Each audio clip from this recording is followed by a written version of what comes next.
جب lady Diana نے اپنے والد کو تھپڑ رسید کیا، آنجہانی شہزادی ڈیانا کے مبینہ طور پر اپنے والد کے ساتھ تعلقات اچھے نہیں تھے، یہاں تک کہ ایک بار انہوں نے اپنے والد کو تھپڑ بھی مار دیا تھا۔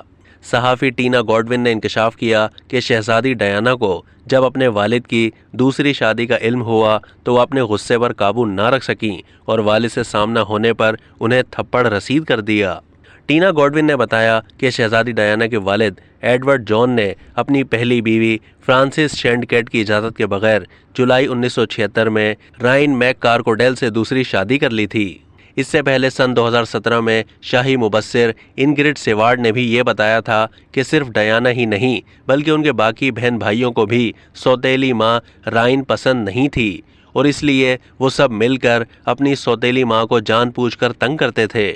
یہاں تک کہ شہزادہ چارلس سے شادی کے بعد بھی شہزادی ڈیانا کا رائن کے ساتھ جھگڑا ہوا اور اس دوران انہوں نے سوتیلی ماں کو سیڑھیوں سے دھکا دے دیا تھا۔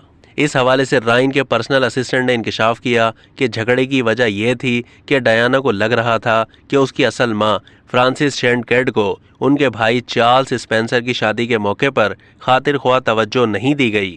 انہوں نے بتایا کہ رائن اس جھگڑے کے دوران بہت بری طرح سے زخمی ہو گئی تھی اور کافی پریشان اور خوفزدہ بھی تھیں۔ ڈیانا نے رائن کے ساتھ برا سلوک کیا لیکن وہ اس وقت اپنی حقیقی ماں کے ساتھ شادی کی تقریب میں ہونے والے سلوک کی وجہ سے کافی ذہنی دباؤ میں تھی۔ اب تک کے لیے اتنا ہی۔ مزید معلومات کے لیے ڈیلی جنگ کے یوٹیوب چینل کو سبسکرائب کیجیے۔